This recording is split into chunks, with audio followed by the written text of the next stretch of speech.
ಈ ಕಾರ್ಯಕ್ರಮದ ಗಮನಾದ್ಯತೆ ಚಿತ್ರಗೋಷ್ಠಿಯ ಮಾನ್ಯ ನಿರ್ದೇಶಕರಾದ ಮುಖ್ಯ ಅತಿಥಿಯಾಗಿ ಬಂದಂತಹ ತಾಲೂಕಾ ಸಾಹಿತ್ಯ ಪರಿಷತ್ತಿನ ಅಧ್ಯಕ್ಷರು ಆದಂತಹ ಶ್ರೀಮತಿ ಸುಮಂಗಲ ಸಾಹಿತ್ಯಾಸಕ್ತರೆ, ಪತ್ರಕರ್ತರ, ಕಾಲೇಜಿನ ಮುಖ್ಯಮಂತ್ರಿ. ಇವತ್ತು ವಿಶೇಷ ಅಂತಂದ್ರೆ ವಿಶ್ವ ಮಾನವ ದಿನಾಚರಣೆ. ವರ್ಷ ಸುಮಾರು ಹಲವಾರು ದಿನಾಚರಣೆ ಆಚರಿಸ್ತೇವೆ ನಾವು. ವಾಲ್ಮೀಕಿ ಜಯಂತಿ ಆಚರಿಸ್ತೇವೆ, ಬಸವ ಜಯಂತಿ ಆಚರಿಸ್ತೇವೆ, ಆಮೇಲೆ ಶಿವಾಜಿ ಜಯಂತಿ ಆಚರಿಸ್ತೇವೆ, ಬೇರೆ ಬೇರೆ ದಿನಾಚರಣೆ ಆಚರಿಸ್ತಾ ಇರ್ತೇವೆ ನಾವು. ಆದ್ರೆ ಅವೆಲ್ಲ ಆಚರಣೆಗಳನ್ನ ಮೀರಿದ್ದು ಈ ವಿಶ್ವ ಮಾನವ ದಿನಾಚರಣೆ. ಅವೆಲ್ಲ ಆಚರಣೆಗಳು ಕೆಲವು ಸಿದ್ಧಾಂತಗಳಿಗೆ ಅಥವಾ ಕೆಲವು ಪಂಗಡಗಳಿಗೆ, ಕೆಲವು ಜಾತಿ ಧರ್ಮಗಳಿಗೆ ಸೀಮಿತವಾದಂತಹ ಆಚರಣೆಗಳಾದರೆ ವಿಶ್ವ ಮಾನವ ದಿನಾಚರಣೆ ಇಡೀ ವಿಶ್ವ ಮನುಷ್ಯರಿಗೆ ಸಂಬಂಧಪಟ್ಟಂತ ದಿನಾಚರಣೆ ಆಗುತ್ತೆ. ಹಾಗಾಗಿ ಇದು ಅತ್ಯಂತ ಶ್ರೇಷ್ಠವಾದಂತಹ ಒಂದು ಕಾರ್ಯಕ್ರಮ ಆಗಿ ಇವತ್ತು ನಮ್ಮ ಕರ್ನಾಟಕದಲ್ಲಿ ಆಚರಣೆ ಆಗ್ತಾ ಇದೆ. ಇದು ವಿಶ್ವದಾದ್ಯಂತ ಆಚರಿಸಬೇಕಾದಂತಹ ದಿನಾಚರಣೆ ಇದೆ. ಹಾಗಿದ್ರೆ ಈ ವಿಶ್ವ ಮಾನವ ದಿನಾಚರಣೆ ನಿಮಿತ್ತ ಈ ಸಂದೇಶ ಕೊಟ್ಟವರು ಯಾರಪ್ಪ ಗೊತ್ತಿದೆ. ಈಗಾಗಲೇ ನಾವು ವಿಶ್ವ ಮಾನವ ಅಂತ ತಿಳ್ಕೊಂಡಂತಹ ಕುವೆಂಪುರವರಿಗೆ ಈ ವಿಶ್ವ ಮಾನವ ದಿನಾಚರಣೆ ಅವರೊಬ್ಬರೇ ಯಾಕೆ ಕೊಟ್ಟರು? ಜಗತ್ತಿನ ಎಷ್ಟೋ ಕವಿಗಳಲ್ಲಿ, ಎಷ್ಟೋ ಸಾಹಿತ್ಯಗಳಲ್ಲಿ ಈ ವಿಚಾರ ಯಾಕೆ ಬರಲಿಲ್ಲ? ಕುವೆಂಪುರವರು ಮಾತ್ರ ವಿಶ್ವ ಮಾನವ ದಿನಾಚರಣೆಗೆ ಈ ಸಂದೇಶವನ್ನು ಯಾಕೆ ಕೊಟ್ಟರು? ಆ ಸಂದೇಶ ಅವರಿಂದ ಬರುವ ಪೂರ್ವದಲ್ಲಿ ಅವರ ಜೀವನದಲ್ಲಿ ಆದಂಥ ಅನುಭವಗಳು, ಅವರ ಜೀವನ, ಅವರ ಸಾಧನೆಗಳು ಹೇಗೆ ಪೂರಕ ಆಗಿದ್ದಾವೆ ಅಂತ ನಾವು ವಿಚಾರ ಮಾಡಬೇಕಾಗಿದೆ.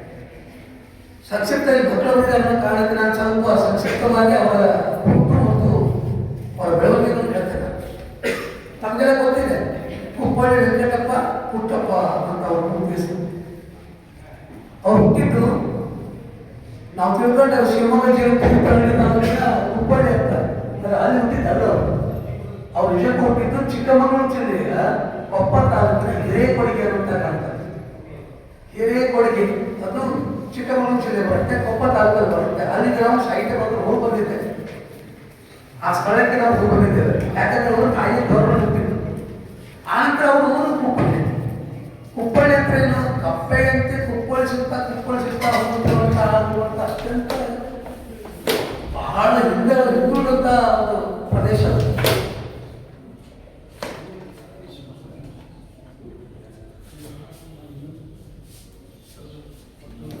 ತಂದೆ ನಿಮ್ಗೆ ಗೊತ್ತಿದೆ ವೆಂಕಟಪ್ಪ, ತಾಯಿ ಸಿದ್ದಮ್ಮ.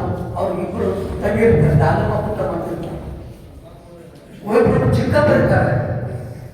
ಆ ಚಿಕ್ಕಪ್ಪ ಅವರ ಹೆಸರು ರಂಗಣ್ಣ ಗೌಡ ಅಂತಿದ್ದಾರೆ. ಅವ್ರನ್ನ ಯಾಕೆ ಪರಿಚಯ ಮಾಡಬೇಕಂತಂದ್ರೆ, ಕುವೆಂಪು ಇಷ್ಟು ದೊಡ್ಡ ಸಾಹಿತ್ಯಾಗಿ ಬೆಳಿಬೇಕಂತಂದ್ರೆ ಅವ್ರು ಚಿಕ್ಕಪ್ಪ ಪ್ರೋತ್ಸಾಹ ಬಾಧ್ಯತೆ ಬಹಳ ಇದೆ. ಆ ರಂಗಣ್ಣ ಗೌಡರು ಸಾಹಿತ್ಯಾಸಕ್ತರಾಗಿರ್ತಾರೆ. ಅವರು ಆಗಲೇ ಇಂಗ್ಲಿಷ್ ಸಾಹಿತ್ಯದಲ್ಲಿ ಕುವೆಂಪು ಅವರಿಗೆ ಬಹಳಷ್ಟು ತಿಳುವಳಿಕೆ ಕೊಡ್ತಾ ಇರ್ತಾರೆ. ಯಾಕಂದ್ರೆ ಬಾಲ್ಯದಲ್ಲಿ ಕುವೆಂಪು ಅವರು ತೀರ್ಥಹಳ್ಳಿಗೆ ಬಂದು ಕಲಿತಾ ಇರ್ತಾರಲ್ಲ, ಆ ದಾರಿ ಊಟ ತನ್ನ ಅಣ್ಣನ ಮಗನಿಗೆ ಅಥವಾ ಪುಟ್ಟಪ್ಪನಿಗೆ ಎಲ್ಲ ಕಥೆಗಳು ಹೇಳ್ತಾ ಇರ್ತಾರೆ. ಸಾಹಿತ್ಯದ ಎಲ್ಲ ಒಳಗಳನ್ನು ಕೊಟ್ಟಂಥವರು ಅವರ ಚಿಕ್ಕಪ್ಪ. ಮುಂದೆ ಅವರು ಪಾಪ ಬೇರೆ ಬಿಸ್ನೆಸ್ ಮಾಡಲಿಕ್ಕೆ ಹೋಗಿ ಅವರು ದಿವಾಳಿ ಆಗ್ತಾರೆ. ಆ ಬೇಜಾರದಲ್ಲಿ ಕುವೆಂಪುರವರ ತಂದೆ ತೀರ್ಥಹಳ್ಳಿಗೆ ಬಂದ್ಬಿಡ್ತಾರೆ. ತೀರ್ಥಹಳ್ಳಿಯಲ್ಲಿ ಕುವೆಂಪುರವರು ಕೇವಲ 3ನೇ ತರಗತಿ ಕಲಿತಾ ಇರುವಾಗ ಆ ಪುಟ್ಟಪ್ಪನವರ ತಂದೆಯಾದಂತಹ ವೆಂಕಟಪ್ಪನವರು ಇಲ್ಲಿ ಬರ್ತಾರೆ. ಬೇಜಾರಾಗಿ ತಮ್ಮ ಮೇಲೆ. ಆ ಬೇಜಾರದಲ್ಲಿ ಹೊರಗಿನಲ್ಲಿ ಕುವೆಂಪುರವರ ತಂದೆ ಸಾಯ್ತಾರೆ ತೀರ್ಥಹಳ್ಳಿಯಲ್ಲಿ. ಆವಾಗ ಕುವೆಂಪುರವರಿಗೆ ಕೇವಲ 12 ವರ್ಷ. ತಾಯಿ ಸಿದ್ದಮ್ಮನವರೇ ಮತ್ತೆ ಅವ್ರ ಕುಟುಂಬದ ಕೆಲವು ಮಕ್ಕಳು ಕೂಡ ಅಭ್ಯಾಸ ಮಾಡಲಿಕ್ಕೆ ಇರ್ತಾರೆ ತೀರ್ಥಹಳ್ಳಿಯಲ್ಲಿ. ಹಾಗಾಗಿ ಅವರಿಗೆ ತೀರ್ಥಹಳ್ಳಿಯಲ್ಲಿ ಅಭ್ಯಾಸ ಮಾಡಲಿಕ್ಕೆ ಬಂದಂಥ ಎಲ್ಲ ಮಕ್ಕಳಿಗೆ ವಿದ್ಯಾಭ್ಯಾಸ ಮಾಡಲಿಕ್ಕೆ ಬೇಕಾದಂತಹ ಕುಟುಂಬ ವಿಚಾರಗಳನ್ನು ಮಾಡ್ತಾ ಸಿದ್ದಮ್ಮನವರಿಗೆ ಮಕ್ಕಳಿಗೆ ಬೆಳೆಸ್ತಾರೆ. ಆ ಕುವೆಂಪು ಮುಂದೆ ಶಿವಮೊಗ್ಗಕ್ಕೆ ಹೋಗಿ ಹೈಸ್ಕೂಲ್ ಮುಗಿಸ್ಕೊಳ್ತಾರೆ. ಶಿವಮೊಗ್ಗದಿಂದ ಮೈಸೂರಿಗೆ ಹೋಗಿ ನಾನು ವಿದ್ಯಾಭ್ಯಾಸ ಮಾಡ್ತಾರೆ. ಅವರ ಕರ್ಮಭೂಮಿ ಮೈಸೂರು. ನಾನು ಕುವೆಂಪುರವರ ಕೊಟ್ಟಿಗೆ ಹಿರೇಕೊಡಿಗೆಗೆ ಹೋಗಿದ್ದೇನೆ, ಹುಬ್ಬಳ್ಳಿಗೆ ಹೋಗಿದ್ದೇನೆ. ಆಮೇಲೆ ಮದುವೆ ಆದಂಥ ಊರು ಅವರ ಇಂಗ್ಲಾಂಡ್ ಅಂತ ಬಂದಿದೆ. ತೀರ್ಥಹಳ್ಳಿಯ ಸ್ಪೀಡ್ನಲ್ಲಿ ಬರ್ತಾರೆ ಇಂಗ್ಲಾಂಡ್ ಅಂತ ಹೇಳಿ. ದೇವರಿಗೆ ಅಂತ ಗೊತ್ತಿದೆ ನಿಮಗೆ. ದೇವರಿಗೆ ಮಾನಪ್ಪಗೌಡರ ಮಗ, ಮಾನಪ್ಪಗೌಡರ ಮಗಳು ಕುವೆಂಪುರವರ ಹೆಂಡತಿ ಹೇಮಾವತಿ. ಮಾನಪ್ಪಗೌಡರು ಅಂತಂದ್ರೆ ಕುವೆಂಪುರವರ ಚಿಕ್ಕಪ್ಪನ ಅಣ್ಣ. ಆ ಮಾನಕೋಟರ ಮಗಳು ಹೇಮಾವತಿ ಹೇಗಂತಂದ್ರೆ ಕುವೆಂಪುರವರು ಕೇವಲ 16 ವರ್ಷ ಇದ್ದಾಗ ನಾಮಕರಣ ಕರೀತಾರೆ, ಮಾವನ ಮಗಳ ನಾಮಕರಣಕ್ಕೆ. ಅವಾಗ ಕುವೆಂಪು ಹೋಗಿರ್ತಾನೆ ತೊಡೆ ಮೇಲೆ ಆ ಮಗು ಇಟ್ಟುಕೊಂಡು ಅದಕ್ಕೊಂದು ಹೇಮಾವತಿ ಹೆಸರು ಕೊಡ್ತಾರೆ. 32 ವರ್ಷಗಳ ನಂತರ ಅದೇ ಹೇಮಾವತಿನ ತಾನು ಮದುವೆ ಪುಸ್ತಕ ಮಾಡ್ತಾರೆ ಕುವೆಂಪು ಅವರಿಗೆ. ಅವರ ಆತ್ಮಚರಿತ್ರೆ ನೆನಪಿನ ಜೋಡಿ ಹೋಗ್ಬೇಕು. ಆ ನೆನಪಿನ ಜೋಡಿ ಹೇಳ್ತಾರೆ, ನನಗೇನು ಗೊತ್ತಿತ್ತು ಶ್ರೀ ಗುರು ಯಾವ ಶಕ್ತಿ ನನ್ನಿಂದ ಆ ಕೆಲಸ ಮಾಡಿಸ್ಕೊಡು. 32 ವರ್ಷಗಳ ನಂತರ ನಾನೇ ಮದುವೆ ಆಗಬೇಕಾದಂತಹ ಒಂದು ಹೆಂಡತಿಯನ್ನು ನಾನು ತೊಡೆ ಮೇಲೆ ಇಟ್ಟುಕೊಂಡು ನಾನೇ ನಾಮಕರಣ ಮಾಡುವಂಥ ಒಂದು ಕೈಕರ್ಯವನ್ನು ನನ್ನಿಂದ ಮಾಡಿಸ್ತದ ಆ ದೈವಬಲ ಅಂತ ಹೇಳ್ತಾರೆ ಕುವೆಂಪು. ಕುವೆಂಪು ಇಡೀ ಚರಿತ್ರೆ ನಾವು ತಿಳ್ಕೊಬೇಕಂದ್ರೆ ಅವರ ನೆನಪಿನಗಳನ್ನು ಹೋಗ್ಬೇಕು, ಅವರ ಮಗ ಬರೆದಂತಹ ಅಣ್ಣ ನೆನಪು ಹೋಗ್ಬೇಕು. ಆ ಪುಸ್ತಕದಲ್ಲಿ ಬಹಳ ಚೆನ್ನಾಗಿ ಚಿತ್ರಣ ಆಗಿದೆ. ಆ ನಂತರ ಮಗಳು ಕಂಡ ಕುವೆಂಪು ಅಂತ ತಾಯಿ ಚಿದಾನಂದ ಬರೆದಿದ್ದಾರೆ, ಮಗಳು ಕಂಡ ಕುವೆಂಪು ಅಂತ. ಆ ಪುಸ್ತಕದಲ್ಲಿ ಬಹಳ ಚೆನ್ನಾಗಿ ಬಂದಿದೆ. ಹಾಗೇನೆ ತೇಜಸ್ವಿ ಅವರ ಹೆಂಡತಿ ರಾಜೇಶ್ವರಿ ಅಮ್ಮನವರು ಬರೆದಂತಹ ನನ್ನ ತೇಜಸ್ವಿ ಅಂತ ಪುಸ್ತಕ ಬಂದಿದೆ, ಅದರಲ್ಲೂ ಕೂಡ ಬಹಳ ಚೆನ್ನಾಗಿ ಬರೆದಿದ್ದಾರೆ. ಇನ್ನೊಂದು ಪುಸ್ತಕ ಇದೆ, ದೇ ಜವರೇಗೌಡ ಬರುತ್ತೆ, ಕುವೆಂಪು ಪುಸ್ತಕ ಇದೆ, ರಾಷ್ಟ್ರ ಕವಿ ಕುವೆಂಪು ಅಂತ ದೇ ಜವರೇಗೌಡ ಅಂತ. ಹೀಗೆ ಕುವೆಂಪು ಬಹಳ ಅದ್ಭುತವಾದಂತಹ ಒಂದು ಸಾಧನೆ ಮಾಡ್ತಾ ಮಾಡ್ತಾ ಮಾಡ್ತಾ ತನ್ನ ವಿದ್ಯಾರ್ಥಿ ಜೀವನದಲ್ಲಿ ಕೇವಲ 17ನೇ ವಯಸ್ಸಿನಲ್ಲಿ ಬರೆದಂತ ಒಂದು ಗೀತೆ ಮುಂದೆ ರೈತ ಗೀತೆಯಾಗಿ ಬರ್ತದೆ. ಆಸ್ಪತ್ರೆಯಲ್ಲಿ ಅಡ್ಮಿಟ್ ಆದಂತಹ ಕುವೆಂಪು ಇನ್ನೇನಪ್ಪ ಏನ್ ಮಾಡೋದು, ಸಾವಿನ ಸಂದರ್ಭ ಬಂದಿರ್ತದೆ ಅವ್ರಿಗೆ. ಅಂದ್ರೆ ಅಮ್ಮ ಇರ್ತಾರ ಶಿಡುಗು ರೋಗ, ಅದಕ್ಕೆ ತುತ್ತಾಗಿ ಕುವೆಂಪು ಅವರು ಶಿವಮೊಗ್ಗದ ಆಸ್ಪತ್ರೆಯಲ್ಲಿ ಅಡ್ಮಿಟ್ ಆಗಿರ್ತಾರೆ. ಬಹಳ ಕಷ್ಟದ ಪರಿಸ್ಥಿತಿ ಇರ್ತಾರೆ. ಅವಾಗ ವೈದ್ಯರು ಅವ್ರ ಕಡೆಯಿಂದ ಯಾವನ್ನು ಏನನ್ನು ಓದ್ಬಿಡಪ್ಪ ನೀನು, ಕೇವಲ ಚಿಕಿತ್ಸೆ ಆಗಲಿ ಅಂತ ಅವ್ರಿಗೆ ಚಿಕಿತ್ಸೆ ಕೊಡ್ತಾ ಇರುವಾಗ ಕುವೆಂಪು ಅವರು ಟೈಮ್ ಪಾಸಿಗೆ ಅಂತ ಪೇಪರ್ನಲ್ಲಿ ಗೀಸ್ತಾರೆ. ಕವನ ಪಕ್ಕದ ಗೆಳೆಯನಿಗೆ ಇದನ್ನು ಹಾಗೆ ಕಾಪಾಡ್ಕೊಳ್ತಾರೆ. ಮುಂದೆ ಅದೇ ಕವನ ಪ್ರಕಟ ಆಗ್ತದೆ. 17ನೇ ಏಜಲ್ಲಿ ಬಂತ ಆ ಕವನ ಮುಂದೆ ರೈತ ಗೀತೆ ಅಂತ ಉಳುವಾಯುವಿಗೆ ನೋಡೋದು. ಅದಕ್ಕಿಂತ ಮೊದಲು ಕುವೆಂಪು ಅವರು ಮೊಟ್ಟ ಮೊದಲು ಬರೆದಿದ್ದು ಕನ್ನಡದ ಅಲ್ಲ, ಇಂಗ್ಲಿಷ್ನಲ್ಲಿ. ದ ಬಿಗಿನರ್ಸ್ ನ್ಯೂಸ್ ಅನ್ನುವಂಥ ಕವನ ಸಂಕಲನ ಇಂಗ್ಲಿಷ್ನಲ್ಲಿ ಬರ್ಕೊಂಡು ಹೋಗ್ತಾರೆ. ಜೇಮ್ಸ್ ಎಚ್ ಕಜಿನ್ಸ್ ಅನ್ನುವಂಥ ಒಬ್ಬ ಐರಿಷ್ ಕವಿ ಅಲ್ಲ, ಇಂಗ್ಲಿಷ್ನಲ್ಲಿ ನವಲ್ ಬರೆದಿರ್ತಾರೆ. ಜೇಮ್ಸ್ ಎಚ್ ಕಜಿನ್ಸ್ ಅನ್ನುವಂಥವ್ರು ಅವರು ಶಿವಮೊಗ್ಗದಲ್ಲಿ ಬಂದಾಗ ಅವ್ರ ಹತ್ರ ದ ಬಿಗಿನರ್ಸ್ ನ್ಯೂಸ್ ಅನ್ನುವಂಥ ಕವನ ಸಂಕಲನ ಬರೆದು ತೋರಿಸ್ಲಿಕ್ಕೆ ಹೋಗ್ತಾರೆ ಕುವೆಂಪು. ಅದನ್ನು ಅವ್ರು ಓದಿ ನೋಡ್ತಾರೆ, ಆಶ್ಚರ್ಯ ಬಿಡುತ್ತೆ. ಆಗಲೇ ಮನೆ ತಹಶೀಲ್ದಾರ್ ಅವರು ಮಾತಾಡ್ತಾರೆ, ಹೇಳಿದ್ರು ಕುವೆಂಪು ಏನಾದರೂ ಇಂಗ್ಲೀಷಲ್ಲಿ ಬರ್ದಿದ್ರೆ ಎಷ್ಟೋ ನೋಬಲ್ಗಳು ಸಿಕ್ಬಿಡ್ತಿತ್ತು ಅಂತ. ಅದು ಸ್ವತಃ ಕುವೆಂಪು ಅವರಿಗೆ ಅರಿವು ಬರ್ತದೆ. ಯಾವಾಗಂತಂದ್ರೆ ನೆನಪಿನ ದೋಣಿ ಬರೆಯುವಾಗ ಆ ಕವನಗಳನ್ನ ಮತ್ತೊಮ್ಮೆ ಕುವೆಂಪು ಕೊನೆಗಾಲದಲ್ಲಿ ಓದಿ ನೋಡ್ತಾರೆ, ಅದನ್ನು ದಾಖಲಿಸ್ತಾರೆ. ನಾನೇನಾದ್ರೂ ಇಂಗ್ಲೀಷಲ್ಲಿ ಮುಂದುವರೆದು ಬಿಟ್ಟಿದ್ದಿದ್ರೆ ಕನ್ನಡಕ್ಕೆ ಒಬ್ಬ ಎಂಥ ಶ್ರೇಷ್ಠ ಕವಿ ತಪ್ಪೋಗ್ತಿದ್ದ ಅಂತ ಕುವೆಂಪು ಅವರು ಹೇಳ್ತಾರೆ. ಅಂದ್ರೆ ತನ್ನನ್ನೇ ತಾನು ಮಹಾಕವಿ ಶ್ರೇಷ್ಠ ಕವಿ ಅಂತ ಕರೆಸಿಕೊಳ್ಳುವಂಥ ಧೈರ್ಯ ಕುವೆಂಪುರವ್ರಿಗೆ ಮಾತ್ರ ಇದೆ. ಅವ್ರು ಬಿಟ್ಟರೆ ನಮಗೆ ಬೇರೆಯವ್ರಲ್ಲಿ ಕಾಣ್ತೇವೆ. ಯಾಕಂದ್ರೆ ಕನ್ನಡ ಸಾಹಿತ್ಯ ಚರಿತ್ರೆ 2000 ವರ್ಷಗಳ ಇತಿಹಾಸವನ್ನು ಅವಲೋಕನ ಮಾಡ್ತಾ ಹೋದಾಗ ಒಂದೊಂದು ಶತಮಾನವನ್ನ ಒಬ್ಬರು ಇಬ್ಬರು ಸಾಹಿತಿಗಳು ಆಗೋಗಿದ್ದಾರೆ. ಹಾಗೆ 20ನೇ ಶತಮಾನದ ಶ್ರೇಷ್ಠ ಸಾಹಿತಿಗಳ ಸಾಧನೆಗಳು ಕುವೆಂಪು ಮತ್ತು ಬೇಂದ್ರೆ. 20ನೇ ಶತಮಾನವನ್ನ ಬೇಂದ್ರೆಯವರ ಶತಮಾನ ಅಂತ ಕರಿತೇವೆ, 20ನೇ ಶತಮಾನವನ್ನ ಕುವೆಂಪುರವರ ಶತಮಾನ ಅಂತ ಕರಿತೇವೆ. ಅಂತ ಶ್ರೇಷ್ಠ ಮಟ್ಟದ ಸಾಹಿತಿ ಕುವೆಂಪು ಆಗಿ ಬೆಳೀತಾ ಹೋಗ್ತಾರೆ. ಮುಂದೆ ಅವ್ರು ಮೈಸೂರಿನ ವಿದ್ಯಾಭ್ಯಾಸ ಶುರು ಮಾಡ್ತಾರೆ.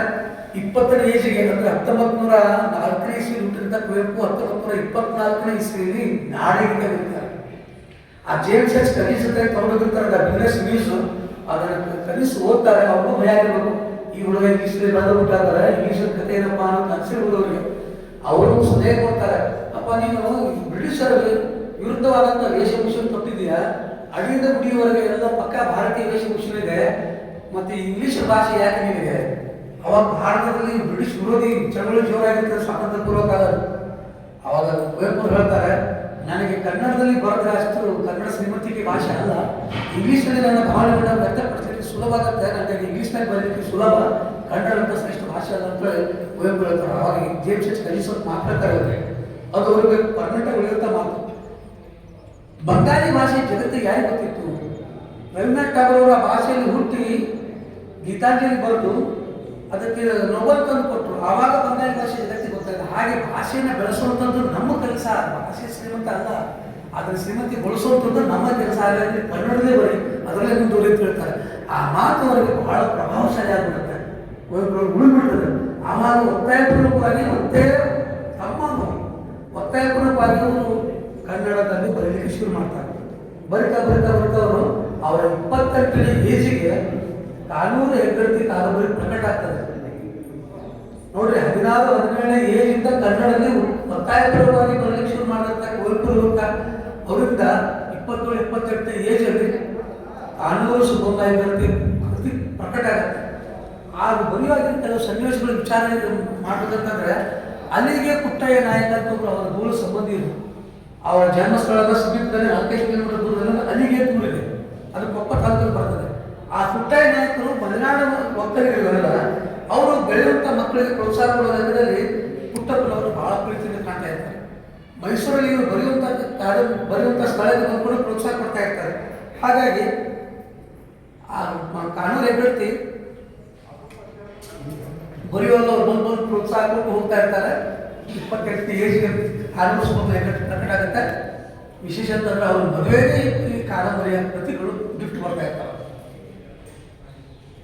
ಜಗತ್ತಿನ ಶ್ರೇಷ್ಠ ಕಾದಂಬರಿಗಳಲ್ಲಿ ಭಾರತೀಯ 2 ಕಾದಂಬರಿಗಳು ಬರ್ತವೆ. ಜಗತ್ತಿನ ಕಾದಂಬರಿ ಲೋಕದ ಶ್ರೇಷ್ಠ ಕಾದಂಬರಿಗಳಲ್ಲಿ, ಯಾಕಂದ್ರೆ ನಮ್ಮ ರಷ್ಯನ್ ಸಾಹಿತ್ಯ ಇದಾರಲ್ಲ, ಯಾರು ಲಿಯೋ ಟಾಲ್ಸ್ಟಾಯ್ ಬರೆದಂತ ಅನ್ನಾ ಕರೇನಿನಾ ಮತ್ತು ವಾರೆಂಟಿಸ್ ಇದೆಯಲ್ಲ, ಆ ಲೆವೆಲಿನ ಜಗತ್ತಿನ ಶ್ರೇಷ್ಠ ಕಾದಂಬರಿಗಳಲ್ಲಿ ಭಾರತದ 2 ಕಾದಂಬರಿಗಳು, ಅವು 2 ಕುವೆಂಪುರವರ ಮಹಾಕಾದಂಬರಿಗಳು, ಮಲೆಗಳಲ್ಲಿ ಮಧುಮಗಳ ಮತ್ತು ಕಾನೂರು ಹೆಗ್ಗಡತಿ. ಈ 2 ಕಾದಂಬರಿಗಳ ಮೇಲೆ ಲಿಯೋ ಟಾಲ್ಸ್ಟಾಯ್ ಅವರ ಕಾದಂಬರಿಗಳ ಪ್ರಭಾವ ಆಗಿದೆ. ಆದರೆ ಇನ್ನೊಬ್ಬ ಕವಿ ಬರ್ತಾನೆ, ಅವರ ಹೆಸರು ಮಾರ್ಕ್ವೈಸ್ ಅಂತ, ಗ್ಯಾಬ್ರಿಯಲ್ ಮಾರ್ಕ್ವೈಸ್ ಅನ್ನುವಂಥ ಒಬ್ಬ ಕವಿ 100 Years of Solitude ಅಂತ ಕಾದಂಬರಿ ಬರ್ತಾರೆ. ಆ ಕಾದಂಬರಿ ಯಥಾವತ್ತು ರೂಪ ಮಲೆಗಳಲ್ಲಿ ಮಧುಮಗಳು. ಆದರೆ ಸ್ವತಃ ಕುವೆಂಪುರವ್ರಿಗೆ ಗೊತ್ತಿಲ್ಲ. ಕುವೆಂಪುರವರಿಗೆ ಅಂಥ ಒಬ್ಬ ಲೇಖಕ ಇದ್ದಾನೆ ಅಂತ ಒಬ್ಬ ಕಾದಂಬರಿ ಇದೆ ಅಂತ ಕುವೆಂಪುರಿಗೆ ಗೊತ್ತಿರಲಾಗಿತ್ತು. ತೇಜಸ್ವಿಯವರನ್ನು ಪತ್ತೆ ಹಚ್ಚಿ ಕುವೆಂಪುರವರು ಕೊನೆಗಾಲಕ್ಕೆ ನೀವು ಅಂತಹ ಕಾದಂಬರಿಕಾರರಿಂದ ಏನಾದರೂ ನೀವು ಪ್ರಭಾವಿತರಾಗಿದ್ದೀರಾ ಅಂತ ಕೇಳ್ತಾರೆ. ಆದರೆ ಕುವೆಂಪು ಗೊತ್ತಿಲ್ಲ, ನೋಡೋಣಪ್ಪ ಆ ಕಾದಂಬರಿ ಕೊಡ್ರಿ, ಕೊನೆಗಾಲಕ್ಕೆ ನಾನು ಒಂದು ಸಲ ಓದಿ ನೋಡ್ತಾ ಅಂತ ಹೇಳ್ತಾರೆ. ಕುವೆಂಪುರವರಿಗೆ ಆ ಆಯುಷ್ಯ ಮುಗಿದೋಗುತ್ತೆ.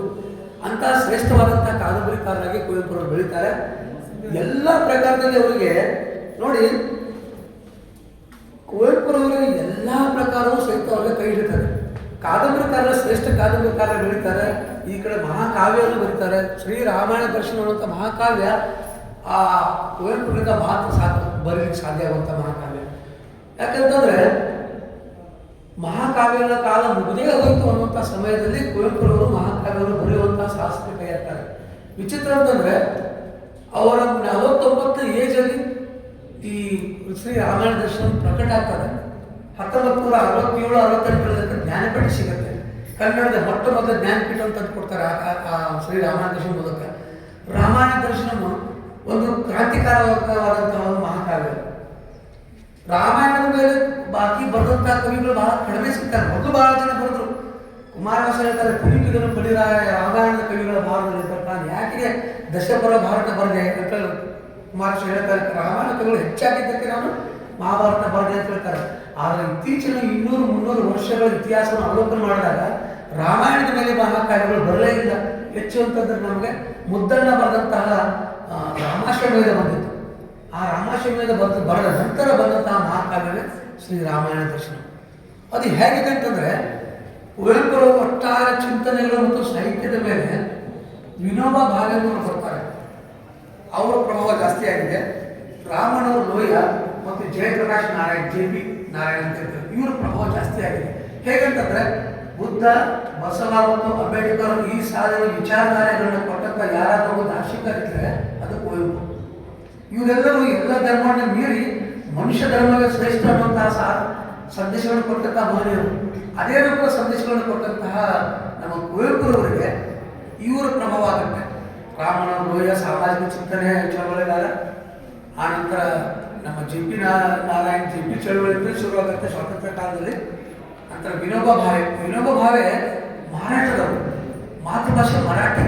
ಅವರಿಗೆ ಕನ್ನಡ ಸಾಹಿತ್ಯ ಅಷ್ಟು ಗೊತ್ತಿರುವುದಿಲ್ಲ. ಆದರೆ ಎಲ್ಲ ಕಡೆ ಕುವೆಂಪುರವರ ವ್ಯಕ್ತಿತ್ವ ಗೊತ್ತಿರುತ್ತೆ. ರಸ ಋಷಿ ಅಂತ ಕರೆದಂಥವರು ವಿನೋಬ ಭಾವೆ.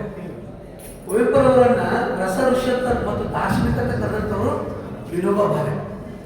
ಒಂದ್ಸಲ ಈ ಕುವೆಂಪುರವ್ರ ಮನೆ ವಿನೋಬ ಭಾವೆ ಬಂದಿರ್ತಾರೆ. ರಾಮಾಯಣ ದರ್ಶನ ಬರೆದಂಥ ಜಾಗ ಎಲ್ಲಿ ತೋರಿಸಿ ಹೇಳ್ತಾರೆ ಕುವೆಂಪುರವರಿಗೆ. ಆ ಜಾಗದಲ್ಲಿ ಕೂತ್ಕೊಂಡು 5 ನಿಮಿಷ ಧ್ಯಾನ ಮಾಡ್ತಾರೆ ವಿನೋಬ ಭಾವೆಯವರು. ಕೊನೆಯ ಕುವೆಂಪುರವರಿಂದ ರಾಮಕೃಷ್ಣ ಓದಿ ನನ್ನ ಜನ್ಮ ಇವತ್ತು ಪಾವನ ಆಯಿತು ಅನ್ನೋಂಥ ಖುಷಿಯಿಂದ ಇನ್ನೊಬ್ಬರು ಹೋಗ್ತಾರೆ. ಅಂದರೆ ನೋಡಿ ಅದೇ ಪುಸ್ತಕವನ್ನು ಭಾವೆಯವರಿಗೆ ಗಿಫ್ಟ್ ಕೊಡ್ತಾರೆ. ಇಂಥ ಒಂದು ಅದ್ಭುತವಾದಂಥ ಸಂಗತಿಗಳು ನಮಗೆ ನಮ್ಮ ಇದರಲ್ಲಿ ನೆನಪಿನದವರು ಹೇಳಿ ಬರ್ತಾ ಹೋಗ್ತಾರೆ. ಹೀಗೆ ಕುವೆಂಪುರವರು ಬಹಳ ಅದ್ಭುತವಾದಂಥ ವ್ಯಕ್ತಿತ್ವ ಅವ್ರದ್ದು. ಅವರ ವ್ಯಕ್ತಿತ್ವದಲ್ಲಿ ಕೆಲವೊಂದು ನಮಗೆ ವಿಶಿಷ್ಟ ಅನಿಸುವಂಥ ಒಂದು ಏನಪ್ಪ ಅಂತಂದ್ರೆ ಮಾನವ ಜಾತಿ ತಾನೊಂದೇ ಒಲ ಅನ್ನುವಂತಹ ಪಂಪನ 1000 ವರ್ಷಗಳ ನಂತರ ಮನುಷ್ಯ ಜಾತಿ ಒಂದೇ ಅನ್ನುವಂಥ ಒಂದು ಸಂದೇಶ ಕೊಟ್ಟಂತ ನಮ್ಮ ಕುವೆಂಪು. ಸರಿ ಸುಮಾರು ಅಲ್ಲಿವರೆಗೆ ಇಡೀ ಪ್ರಪಂಚದ ಮನುಷ್ಯ ಜಾತಿ ಒಂದೇ ಅನ್ನುವಂಥ ಭಾವನೆ ಬರಬೇಕಂದ್ರೆ 1 ವರ್ಷ ಆಗೋಯ್ತು. ಯಾವತ್ತೂ ಮನೆಯಲ್ಲಿ ಆತ ಪೂಜೆ ಮಾಡಲಿಲ್ಲ. ಕುವೆಂಪುರವ್ರ ವಿಚಾರಧಾರೆಗಳು ಹೇಗಿದ್ದು ಅಂತಂದ್ರೆ ಅವರು ಯಾವತ್ತಿಗೂ ಪೂಜೆ ಮಾಡಲಿಲ್ಲ. ಅಂದರೆ ಯಾವ ದೇವಸ್ಥಾನಕ್ಕೆ ಸಹಿತ ತೋರಿಕೆಗಾಗಿ ಹೋಗಲಿಲ್ಲ, ಯಾವ ದೇವಸ್ಥಾನ ಪ್ರವೇಶ ಮಾಡಲಿಲ್ಲ. ಗುಡಿ ಚರ್ಚೆ ಮಸೀದಿಗಳನ್ನ ಬಿಟ್ಟು ಹೊರಬನ್ನಿ ಅಂತ ಹೇಳ್ತಾರೆ. ಮೌಢ್ಯತೆಯ ಮಾರಿಯನ್ನು ಹೊರಗೂಡಲೇ ಇದ್ದಂತೆ ಅಂತ ಹೇಳ್ತಾರೆ. ಆದರೆ ತಾವೇ ವೇದಗಳನ್ನು ಒಳ್ಳೆಯ ಅಂಶವನ್ನು ಅಧ್ಯಯನ ಮಾಡ್ತಾರೆ. ಇದರತ್ತ ವಿಚಾರವಾದಂತಂದ್ರೆ ಇರುವ ವ್ಯವಸ್ಥೆಯನ್ನು ಸಂಪೂರ್ಣವಾಗಿ ತಿರಸ್ಕಾರ ಮಾಡೋದಲ್ಲ, ವ್ಯವಸ್ಥೆಯಲ್ಲಿ ಇರುವಂಥ ದೋಷಗಳನ್ನ ಬದಲಾಯಿಸುವಂಥದ್ದು. ಈ ನಿಟ್ಟಿನಲ್ಲಿ ಅವರು ರಾಮಾಯಣ ಬರ್ತದೆ. ರಾಮಾಯಣ ದರ್ಶನ ಏನು ಹೇಳ್ತಾರೆ ಅಂತಂದ್ರೆ ಇದು ಯುದ್ಧಗಳ ಕಥೆ ಅಲ್ಲ. ರಾವಣನಲ್ಲಿ ದುಷ್ಟನ ಕಾಣುವುದಿಲ್ಲ, ಬದಲಾಗಿ ಆತ ಪರಿವರ್ತನಶೀಲವನಾಗಿ ಕಾಣ್ತಾನೆ ಕುವೆಂಪು ರಾಮಾಯಣ. ಇದರಲ್ಲಿ ಇದೆಯಾ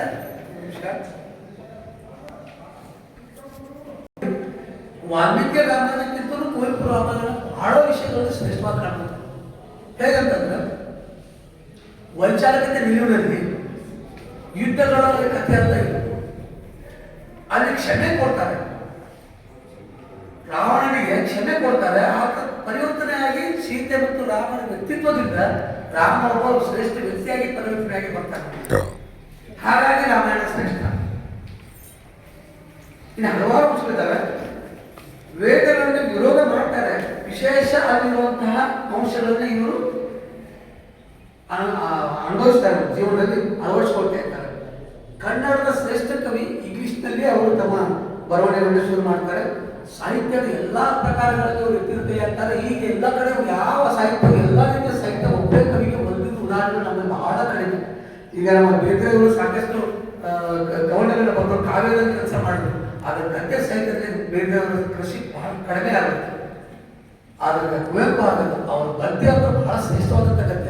ಕುವೆಂಪುರವರ ಭಾಷೆ ಸಂಸ್ಕೃತ ಭೂಯಿಷ್ಠ ಭಾಷೆ ಅಂತ ಕರೀತಾರೆ. ಕನ್ನಡಲ್ಲೇ ಬರ್ತಾರೆ, ರಾಮಾಯಣ ಕನ್ನಡಲ್ಲೇ ಬರೆದ್ರು ಕೂಡ ನಮಗೆ ಓದಿ ಅರ್ಥೈಸ್ಕೊಳ್ಳೋಕ್ಕೆ ಬಹಳ ಕಠಿಣ ಆಗುತ್ತೆ. ಯಾಕಂತಂದ್ರೆ ಅಂಥ ಸಂಸ್ಕೃತದ ಛಾಯೆ ಇರುವಂತಹ ಭಾಷೆಯಾಗಿ ಅಲ್ಲಿ ಬಳಕೆ ಆಗ್ತಾರೆ. ಅವರ ಮನೆಗಳಲ್ಲಿ ಮದುಮಗಳು ಕಾದಂಬರಿ ಹೋಗ್ತಾ ಹೋದಾಗ ಬಹಳ ಸಂಪತ್ತು ಬೇಕಾಗುತ್ತೆ, ಶಬ್ದ ಸಂಪತ್ತು ಬಹಳ ಶ್ರೇಷ್ಠ ಮಟ್ಟ ಸಂಪತ್ತು ಬೇಕಾಗುತ್ತೆ. ಮನೆಗಳಲ್ಲಿ ಮದುಮಗಳು ಕಾದಂಬರಿ ಎಂಬುದೇನೆ D.R. ನಾಗರಾಜ್ ಅವರು ಶಕ್ತಿ ಶಾರದೆ ಮೇಳ ಅಂತೇಳಿ ಒಳ್ಳೆ ಪ್ರಬಂಧವನ್ನು ಮಂಡಿಸಿ PhD ಪಡೆದರು. ಕಿರಂ ನಾಗರಾಜ್ ಅವರು ಕೂಡ ಇವರ ಮನೆಗಳ ಕಾಡುವ ಹೆಗ್ಗಡತಿ ಮೇಲೆ ಬರೆದರು. ಹೀಗೆ ಕನ್ನಡದ ಎಲ್ಲ ರೀತಿಯ ಕಾವ್ಯಗಳನ್ನು ಬರೆದರು, ಮಹಾಕಾವ್ಯ ಬರೆದರು, ಆಮೇಲೆ ಕವನಗಳನ್ನು ಬರೆದರು, ಶಿಶುಗೀತೆಗಳನ್ನು ಬರೆದರು, ಕಾದಂಬರಿಗಳನ್ನು ಬರೆದರು. ರಸೋವಯಸ ಅನ್ನೋದು ಒಂದು ವಿಶ್ಲೇಷಣಾತ್ಮಕ ವಿಮರ್ಶಾತ್ಮಕ ಬರೆದ್ರೆ ಯಾವ ವಿಮರ್ಶೆ ಅದರ ಮುಂದೆ ಅಲ್ಲ. ಹಾಗೆಯೇ ವಿದ್ಯಾರ್ಥಿಗಳಿಗೆ ನಿಮ್ಮ ಆತ್ಮಶೀಲರಾಗಿ ನಿರಂಕುಶಮತಿಗಳಾಗಿ ಅನ್ನೋ ಪುಸ್ತಕ, ನರಿಗಳಿಗೆ ಏಕೆ ಕೋಡಿಲ್ಲ ಅನ್ನೋ ಪುಸ್ತಕ, ಇವೆಲ್ಲ ವೈಚಾರಿಕ ಬರಹಗಳು. ಅವರು ಕೇವಲ ತನ್ನ 18-20ನೇ ವಯಸ್ಸಿನಲ್ಲಿ ಮೈಸೂರಿನಲ್ಲಿ ಕುಕ್ಕರಳ್ಳಿ ಕೆರೆ ಅಂತಿದೆ, ಆ ಕೆರೆ ಹತ್ರ ಅವರು ವಾಕಿಂಗ್ ಹೋದಾಗ ತನ್ನ ಗೆಳೆಯರ ಜೊತೆಗೆ ಸಾಕಷ್ಟು ವಿಷಯಗಳು ಚರ್ಚೆ ಮಾಡ್ತಾ ಇರ್ತಾರೆ. ಆ ಗೆಳೆಯ ಸಲಹೆ ಕೊಡ್ತಾರೆ, ಇಷ್ಟೆಲ್ಲ ಒಳ್ಳೆ ಸಂಗತಿಗಳನ್ನು ಹೇಳ್ತಾ ಇದೆಯಲ್ಲ, ಇದನ್ನೇ ಚೆನ್ನಾಗಿ ಬರ್ದ್ಬಿಡ್ರಿ ಅಂತ ಹೇಳ್ತಾರೆ. ಅವಾಗ ಇನ್ನು ಕುವೆಂಪುರವರು ವಿದ್ಯಾರ್ಥಿ ಆಗಿರ್ತಾರೆ. ಆವಾಗ ಅವರು ಬರೆದಂಥ ಪುಸ್ತಕಗಳು ಮಲೆನಾಡಿನ ಚಿತ್ರಗಳು ಅಂತ. ಆ ಮಲೆನಾಡಿನ ಚಿತ್ರಗಳು ಅನ್ನುವಂಥ ಒಂದು ಲಲಿತ ಪ್ರಬಂಧಗಳ ಸಂಕಲನ. ಅದರಲ್ಲಿ ಒಂದು ಟಾಪಿಕ್ ಬರುತ್ತೆ, ಅಜ್ಜಯ್ಯನ ಅಭ್ಯಂಜನ ಸ್ನಾನ ಅಂತ. ಅದು ಇವತ್ತಿಗೆ 9th ಅಥವಾ 10th ಒಂದು ಸಿಲೆಬಸ್ ಇದೆ. ಮಲೆನಾಡಿನಲ್ಲಿರುವಂಥ ಸ್ನಾನಗಳು ಹೇಗಾಗ್ತಿತ್ತು ಮತ್ತು ಮಲೆನಾಡಿನಲ್ಲಿ ಒಂದು ಚಿತ್ರಣ ಹೇಗಿತ್ತು ಅನ್ನೋಂಥದ್ದು ಆ ಪುಸ್ತಕದಲ್ಲಿ ಅವರು ಕಂಡು ಬರ್ತದೆ. ಹೀಗೆ ಅಂದರೆ ಹಾಸ್ಯ ಬರಹಗಳನ್ನು ಬರೆದಿದ್ದಾರೆ. ಅವನ್ನು ಓದ್ತಾ ಹೋದಂತೆ ನಾವು ಹೊರಗಡಬೇಕು ಅಂತ ಆಶೆಗಳು ಬರ್ತಾರೆ. ಹಲವಾರು ಭಾವಗೀತೆಗಳು ಬರುತ್ತಾರೆ, ಮಹಾಕಾವ್ಯ ಬರ್ತಾರೆ. ಹೀಗೆ ಸಾಹಿತ್ಯದ ಎಲ್ಲ ಮಜಲಲ್ಲೂ ಸಹಿತ ಕುವೆಂಪುರವರು ಎಚ್ಚರಿಕೆ ಆಗ್ತಾರೆ. ಜೊತೆಗೆ ಬರವಣಿಗೆ ಇದ್ದವರಿಗೆ ಮಾತು ಮತ್ತು ಬರವಣಿಗೆ ಎರಡೂ ಓದುವುದು ಕಷ್ಟ ಇದೆ. ಅವ್ರ ಮಗ ತೇಜಸ್ವಿ ಅವರು ಒಳ್ಳೆ ಬರಗಾರ, ಅದು ಹೋಗಿ ಮಾತಾಡಿ ಬರಲಾಗಿತ್ತು. ವೇದಿಕೆ ಕರ್ಕೊಳ್ಳೋ ತೇಜಸ್ವಿ ಅಲ್ಲಿ ಪಲಾಯ ಮಾಡ್ಬಿಡ್ತಿದ್ರು. ಯಾವ ಕಾರಣಕ್ಕೂ ಮಾತಿಗೆ ಬರೋದು ಬಹಳ ಕಷ್ಟ ಇತ್ತು. ಆದ್ರೆ ಕುವೆಂಪು ಆಗಲ್ಲ. ಕುವೆಂಪು ಮಾತಾಡೋ ದೈತ್ಯ ಶಕ್ತಿ ವಿಚಿತ್ರ ಅಂತಂದ್ರೆ ಮಹಾರಾಜ ಕಾಲದಲ್ಲಿ ಪಾಠ ಮಾಡ್ತಾ ಇರುವಾಗ ಸೈನ್ಸ್ ವಿದ್ಯಾರ್ಥಿಗಳೆಲ್ಲರೂ ಪಾಠ ಕೇಳಕ್ಕೆ ಕಿಟಕಿಗಳ ಕುತ್ಕೊಂಡು ಕಿಕ್ಕಿ ತುಂಬಿರ್ತಿತ್ತು ಅವರ ಕ್ಲಾಸ್. ಕನ್ನಡದ ಕ್ಲಾಸ್ ಆಗಿದ್ರು ಕೂಡ ಸೈನ್ಸ್ ಟೀಚರ್ಸ್ ತಮ್ಮ ಸೈನ್ಸ್ ಮಕ್ಕಳು ತಮ್ಮ ಕ್ಲಾಸ್ ಬಂಕ್ ಮಾಡ್ಕೊಂಡು ಕುವೆಂಪು ಅವರ ಭಾಷೆ ಮಾತು ಕೇಳಕ್ಕೆ ಬಂದಿರ್ತಿದ್ರು. ಕುವೆಂಪು ಅವರ ನೆಚ್ಚಿನ ವಿಷಯ ಅರ್ಥಮೆಟಿಕ್, ಗಣಿತ ಶಾಸ್ತ್ರದಲ್ಲಿ ಅವರು ಬಹಳ ಪ್ರಾಮುಖ್ಯತೆ ಪಡೆದಿದ್ರು. ಮತ್ತೆ ವಿಜ್ಞಾನವನ್ನು ಬಹಳಷ್ಟು ಮೇಲ್ಮಟ್ಟದಲ್ಲಿ ಅವರು ಅಧ್ಯಯನ ಮಾಡಿದರು. ಅವರು ಹೇಳ್ತಾರೆ, ರಾಜಕೀಯ ಮಾಡಿ ಧರ್ಮ ಮತ್ತು ರಾಜಕೀಯ ಸಿದ್ಧಾಂತಗಳ ಮೇಲೆ ಆಡಳಿತ ಮಾಡುವಂತಹ ಕಾಲ ಹೊರಟು ಹೋಯಿತು. ಇನ್ನೇನಿದ್ರು ವಿಜ್ಞಾನ ಮತ್ತು ಆತ್ಮಜ್ಞಾನದ ತಳಹದಿ ಮೇಲೆ ಆಡಳಿತ ಮಾಡುವಂತಹ ಕಾಲ ಬರಬೇಕು ಅಂತ ಕುವೆಂಪು ಮಾತಿದ್ದು. ಈ ಮಾತಿಗೆ ಪುಷ್ಟಿಯಾಗಿ ಇಂಥದ್ದು ವಿಚಾರಧಾರೆಗಳನ್ನ ವಿನೋಬ ಅವಯವರು ಕೂಡ ಹೇಳಿದ್ದಾರೆ. ಸರ್, ಹೀಗೆ ಸಾಕಷ್ಟು ಪ್ರಕಾರದಲ್ಲಿ ಬರ್ತಾ ಕನ್ನಡದ ಎಲ್ಲ ಪ್ರಥಮಗಳನ್ನು ತರಲಾಯಿಸಿಕೊಂಡ್ರು. ನೋಡಿ, ಕೇಂದ್ರ ಸಾಹಿತ್ಯ ಅಕಾಡೆಮಿ ತಗೊಳ್ತಾರೆ 1955ರಲ್ಲಿ, ರಾಜ್ಯ ಸಾಹಿತ್ಯ ಅಕಾಡೆಮಿ ಕೂಡ 1929ರಲ್ಲಿ ಪಡಿತಾರೆ. ಪಂಪ ಪ್ರಶಸ್ತಿ ಇವರೇ ಪ್ರಥಮ ಪಡಿತಾರೆ. ಜ್ಞಾನಪೀಠರು ಕೂಡ 1968ರಲ್ಲಿ ಇವರೇ ಪಡಿತಾರೆ. ಇವ್ರ ಜೊತೆಗೆ ಮತ್ತೊಬ್ಬ ಗುಜರಾತಿ ಕವಿಗೆ ಜ್ಞಾನಪೀಠ ಸಿಗುತ್ತೆ. ಇಬ್ಬರು ಸೇರಿ ಸಿಕ್ಕಿರುತ್ತದೆ. ಹಾಗಾಗಿ ಬೇಂದ್ರೆಯವರಿಗೆ ಮತ್ತೆ ಜ್ಞಾನಪೀಠ ಸಿಕ್ಕಾಗ ಬೇಂದ್ರೆಯವರು ಏನ್ ಮಾಡ್ತಾರೆ, 10 ಕೈಯನ್ನು ಜೋಡಿಸಿಕೊಂಡು ಬೇಂದ್ರೆಯವರು ಆ ಜ್ಞಾನಪೀಠ ಪ್ರಶಸ್ತಿ ಸ್ವೀಕಾರ ಮಾಡ್ತಾರೆ. ಅದ್ರಲ್ಲಿ ಏನ್ ಹೇಳ್ತಾರೆ, ಕುವೆಂಪು ಅವರು ಪಡೆದಂತ ಜ್ಞಾನಪೀಠ ಪ್ರಶಸ್ತಿ ಅರ್ಧ ಆಗಿತ್ತು, ನನಗೆ ಸಿಕ್ಕಿದ್ದು ಅರ್ಧ, ಎರಡು ಸೇರಿ ಒಂದು ಪ್ರಶಸ್ತಿ ಪೂರ್ಣ ಆಯಿತು ಇವತ್ತಿನ ಕನ್ನಡಕ್ಕೆ ಅಂತ ಒಂದು ಅರ್ಥ. ಇನ್ನೊಂದು ಬೇಂದ್ರೆ ಸಿಕ್ಕಿದ್ದು 10ನೇ ಜ್ಞಾನಪೀಠ ಕನ್ನಡಕ್ಕೆ ಸಿಕ್ಕಿದ್ದು. ಹಾಗಾಗಿ 10 ಬೇಳಗಳು ಸೇರಿಸಿ ಇದನ್ನು ಕೈ ಮುಗಿತೀರಿ ಅಂತ ಬೇಂದ್ರೆ ಹೇಳ್ತಾರೆ. ಆ ಜ್ಞಾನಪೀಠ ಪ್ರಶಸ್ತಿ ಸಿಕ್ಕಾಗ ಕುವೆಂಪು ಅವರು ನೋಡಿ, ಎಲ್ಲಾದ್ರೂ ಇವರು ಎಂತಾದ್ರೂ ಇವರು ಎಂದಮೇಲೆ ಕನ್ನಡವಾಗಿ ಹೇಳ್ತಾರೆ. ಕನ್ನಡವೇ ಸತ್ಯ, ಅನ್ಯರ ನೆಲವೇ ಬಿಚ್ಚಿ ಅಂತ ಕರೀತಾರೆ. ಬೇರೆ ನೆಲ ನನಗೆ ಅಗತ್ಯ ಇಲ್ಲ ಅಂತ ಹೇಳ್ತಾರೆ. ಆದರೂ ವಿಶ್ವ ಮಾನವ ಸಂದೇಶವನ್ನು ಕೊಡ್ತಾರೆ. ಇಂಥ ಒಂದು ಕಾಣಿಸದ ನಮ್ಮ ಕಣ್ಣಿಗೆ ಕೇವಲ 2 ಬಾರಿ ಮಾತ್ರ ಅವರು ಕರ್ನಾಟಕ ಬಿಟ್ಟು ಬೇರೆ ನೆಲದಲ್ಲಿ ಕಾಲಿದ್ದಾರೆ. ಒಂದು ಪಶ್ಚಿಮ ಬಂಗಾಳದಲ್ಲಿರುವಂಥ ರಾಮಕೃಷ್ಣ ಆಶ್ರಮದಲ್ಲಿ ಹೋಗಿ ದೀಕ್ಷೆ ಪಡೆಯೋ ಕಾಲಕ್ಕೆ, ಇನ್ನೊಂದು ಸಾರಿ ಜ್ಞಾನಪೀಠ ಪಡೆಯಲಿಕ್ಕೆ ದೆಹಲಿಗೆ ಹೋಗುವಂಥ ಕಾಲಕ್ಕೆ 2 ಬಾರಿ ಅವರು ಕನ್ನಡ ಬಿಟ್ಟು ಬೇರೆ ನೆಲದಲ್ಲಿ ಕಾಲಿದ್ದಾರೆ. ಯಾವ ಕಾರಣಕ್ಕೂ ನಾನು ಕನ್ನಡ ಬಿಟ್ಟು ಹೋಗೋದಿಲ್ಲ ಅಂತ ಹೇಳ್ತಿರ್ತಾರೆ. ಜ್ಞಾನಪೀಠ ಬಂದಾಗ ಕುವೆಂಪು ಅವರು ಜ್ಞಾನಪೀಠ ಸ್ವೀಕಾರ ಮಾಡಲಿಕ್ಕೆ ದೆಹಲಿಗೆ ಹೋಗ್ಲಿಕ್ಕೆ ಒಪ್ಕೊಳ್ಳೋದಿಲ್ಲ. ಕರ್ನಾಟಕ ಸರ್ಕಾರ ಮನವೊಲಿಸೋದಿಲ್ಲ. ಇದು ಕನ್ನಡದ ಮೊಟ್ಟ ಮೊದಲ ಜ್ಞಾನಪೀಠ, ನಿಮಗಷ್ಟೇ ಅಲ್ಲ, ಇದು ಸರಸ್ವತಿ ದೇವಿಗೆ ಸಿಕ್ಕಂಥ ಪ್ರಶಸ್ತಿ. ನೀವು ಸ್ವೀಕಾರ ಮಾಡಲಾಗ ನೀವು ಸರಸ್ವತಿ ಮಾತೆಗೆ ಸ್ವಲ್ಪ ಅವಹೇಳನ ಮಾಡಿದಂಗಾಗತ್ತೆ. ಕವಿಗಳು ಹೋಗಿ ಪಡೀರಿ ಅಂತಂದಾಗ ಅವಾಗ ಅವರು ವ್ಯವಸ್ಥೆ ಮಾಡಿ ಸರ್ಕಾರ ಒತ್ತಾಯಪೂರ್ವಕವಾಗಿ ನವದೆಹಲಿಗೆ ಕಳಿಸ್ತದೆ. ಆಮೇಲೆ ಇಲ್ಲಿ ಬಂದಾಗ ಸಹಿತ ರಾಜಕೀಯ ಅಂದರೆ ಸರ್ಕಾರಿ ಕಾರ್ಯಕ್ರಮ ಭಾಗವಹಿಸಕ್ಕೆ ಹಿಂಜರಿತಾರೆ. ಆ ನಂತರ ಪ್ರಶಸ್ತಿ ಕೊಡುವ ಸಂದರ್ಭದಲ್ಲಿ ಕೂಡ ಬೇಂದ್ರೆಯವರು ಇರ್ತಾರೆ. ಆ ಪ್ರಶಸ್ತಿ ಮುಖ್ಯ ಅತಿಥಿಗಳು ಬೇಂದ್ರೆಯವರು ಮಾತಾಡ್ತಾರೆ, ನನ್ನ ಪ್ರಶಸ್ತಿ, ನನ್ನ ಸಾಹಿತ್ಯ ಜ್ಞಾನಪೀಠಕ್ಕೆ ಏನು ಕಡಿಮೆ ಅಂತೇಳಿ ಅವರು ನಿಷ್ಠೂರೇ ಮಾತಾಡ್ತಾರೆ. ಬೇಂದ್ರೆ ಸವಾಲು ಹೇಗೆ ಕುವೆಂಪುರವರು ಸೌಮ್ಯತೆಯಿಂದ ಎಲ್ಲಿಯೂ ಯಾರನ್ನೂ ವಿರೋಧ ಕಟ್ಕೊಳ್ಳಾರಂತ ಕುವೆಂಪು ಹೇಗೆ ಅವರು ಸೌಮ್ಯತೆಯಿಂದ ತನ್ನ ವಿಚಾರವನ್ನು ಮಂಡಿಸ್ತಾರಿಯೋ, ಬೇಂದ್ರೆ ಅಷ್ಟೇ ಕಠೋರವಾದಿಗಳು. ಬೇಂದ್ರೆ ಅವ್ರ ವ್ಯಕ್ತಿತ್ವ ಬೇರೆ. ಅವರು ಕೂಡ ಯಾಕಂತಂದ್ರೆ ಎಲ್ಲ ಬೇಂದ್ರೆ ಸೀನಿಯರ್ ಇದ್ದಾರೆ. ಆಮೇಲೆ ನಮ್ಮ ಮಾಸ್ತಿ ಹೇಗಾರ ಸೀನಿಯರ್ ಇದ್ದಾರೆ. ಅವರೆಲ್ಲ ಸೀನಿಯರ್ಗಿಂತ ಮೊದಲು ಜ್ಞಾನಪೀಠ ಇವ್ರಿಗೆ ಸಿಗ್ತಲ್ಲ ಕುವೆಂಪುರವರಿಗೆ. ಕೇವಲ 39-49 ಏಜ್ಗೆ ಜ್ಞಾನಪೀಠ ಸಿಗ್ತಲ್ಲ ಕುವೆಂಪುರವರಿಗೆ. ಹಾಗಾಗಿ ಅವರು ಬೇಂದ್ರೆಯವರು ನನ್ನ ಕೂಡ ಸಾಹಿತ್ಯ ಇದರಲ್ಲಿ ಕಡಿಮೆ ಅಂತ ವಾದ ಮಾಡ್ತಾರೆ ಅದೇ ವೇದಿಕೆ ಮೇಲೆ. ಆದರೆ ಬೇಂದ್ರೆಯವರು ಅವ್ರಿಗಿರುವಂಥ ಮೌಲ್ಯಗಳು ಅವ್ರಿಗಿದ್ದಾವೆ. ಹೀಗೆ ಕರ್ನಾಟಕ ರತ್ನ ಪ್ರಶಸ್ತಿ ಕೂಡ ಅವರಲ್ಲಿ 1996ರಲ್ಲಿ ಸಿಗ್ತದೆ. ಕೇವಲ ಕರ್ನಾಟಕ ಪ್ರಶಸ್ತಿ ಅಷ್ಟೇ ಅಲ್ಲ, ಇವತ್ತು ಭಾರತ ರತ್ನ ಪ್ರಶಸ್ತಿ ಕೂಡ ಅವ್ರು ಸಿಗಬೇಕು. ಕರ್ನಾಟಕ ಸರ್ಕಾರದಿಂದ ಅವರಿಗೆ ಒಂದು ಮನವಿ ಹೋಗಿದೆ ಜ್ಞಾನಪೀಠ ಭಾರತ ರತ್ನ ಸಿಗಲಿಕ್ಕಾಗಿ. ಅವರ ವಿದ್ಯಾರ್ಥಿಯಾದಂಥ ಡಾಕ್ಟರ್ CP ಕೃಷ್ಣಕುಮಾರ್ ಹೇಳ್ತಾರೆ, ಕೇವಲ ಅವರಿಗೆ ಕರ್ನಾಟಕ ಪ್ರಶಸ್ತಿ ಅಲ್ಲ, ಕರ್ನಾಟಕ ರತ್ನ ಮಾತ್ರ ಅಲ್ಲ, ಭಾರತ ರತ್ನ ಮಾತ್ರ ಅಲ್ಲ, ಈ ವಿಶ್ವಮಾನವ ಸಂದೇಶ ಕೊಟ್ಟಿದ್ದಕ್ಕಾಗಿ ಅವರಿಗೆ ವಿಶ್ವರತ್ನ ಪ್ರಶಸ್ತಿ ಕೂಡ ಸಿಗಬೇಕು ಅಂತ ಡಾಕ್ಟರ್ CP ಕೃಷ್ಣಕುಮಾರ್ ಅವರು ಹೇಳ್ತಾರೆ. CP ಕೇಳುವಂಥವ್ರು ಅಂತ ಒಂದು ಕೊಟ್ಟಂಥವರು ಆತ್ಮಚರಿತ್ರೆ ಕೊಡ್ತಾರೆ. ಅದು ನೆನಪಿನಲ್ಲಿ ಭಾರತದ ಚರಿತ್ರೆಯಲ್ಲಿ ಮೊಟ್ಟ ಮೊದಲ ಆತ್ಮಚರಿತ್ರೆ ಇಡೀ ಭಾರತದಲ್ಲಿ ಗಾಂಧೀಜಿಯವರ ಆತ್ಮಚರಿತ್ರೆ, ಮೈ ಎಕ್ಸ್ಪರಿಮೆಂಟ್ಸ್ ವಿತ್ ಟ್ರುತ್, ಸತ್ಯದೊಂದಿಗೆ ನನ್ನ ಪ್ರಯೋಗಗಳಾಗೋದು ಮೊಟ್ಟ ಮೊದಲ ಆತ್ಮಚರಿತ್ರೆ ಆಗುತ್ತೆ. ಕನ್ನಡಕ್ಕೆ ಬಂದಾಗ ಕನ್ನಡದ ಮೊಟ್ಟ ಮೊದಲ ಆತ್ಮಚರಿತ್ರೆ ಕುವೆಂಪುರವರ ನೆನಪಿನಲ್ಲಿ. ಸರಿಸುಮಾರು 900-1000 ಪುಟಗಳ ಆತ್ಮಚರಿತ್ರೆ ಇದೆ. ಇವತ್ತು ಅದಕ್ಕೆ 750 ರೂಪಾಯಿ ರೇಟ್ ಇದೆ. ಸುಮಾರು ಹಠದಿಂದ ಕೂತ್ಕೊಂಡ್ರೆ 15-20 ದಿನ ಬೇಕಾಗುವ ಆತ್ಮಚರಿತ್ರೆ ಓದಲಿಕ್ಕೆ. ಅದ್ಭುತವಾದಂಥ ವಿಚಾರಧಾರಗಳು ಕುವೆಂಪುರವರ ಜೀವನದ ಬೆಳವಣಿಗೆ ಎಲ್ಲ ಹಂತಗಳಲ್ಲಿ ದಾಖಲಿಸ್ತಾ ಬರ್ತಾ ಹೋಗ್ತಾರೆ. ಯಾಕೆ ಕುವೆಂಪುರವರು ಇಷ್ಟು ಶ್ರೇಷ್ಠ ವ್ಯಕ್ತಿಗಳಾಗಿ ನಮಗೆ ಇರ್ತಾರೆ ಅನ್ನೋದಕ್ಕೆ ಉತ್ತರ ಆ ಆತ್ಮಚಿತ್ರಗಳು ಸಿಗುತ್ತೆ. ಅವರು 17-18 ವಯಸ್ಸಿನಲ್ಲಿ ಅಥವಾ 20 ವಯಸ್ಸಿನಲ್ಲಿ ಮೈಸೂರಿಗೆ ಕಲಿತಾ ಇರುವಾಗ ವಿದ್ಯಾರ್ಥಿಯಾಗಿದ್ದಾಗ ಎಂತೆಂಥ ಸಾಹಿತ್ಯವನ್ನು ಓದಿದ್ರು, ಏನೆಲ್ಲ ಪುಸ್ತಕಗಳು ಓದಿದ್ರು ಅನ್ನೋದನ್ನು ಆತ್ಮಚರಿತ್ರೆ ದಾಖಲಿಸ್ತಾರೆ.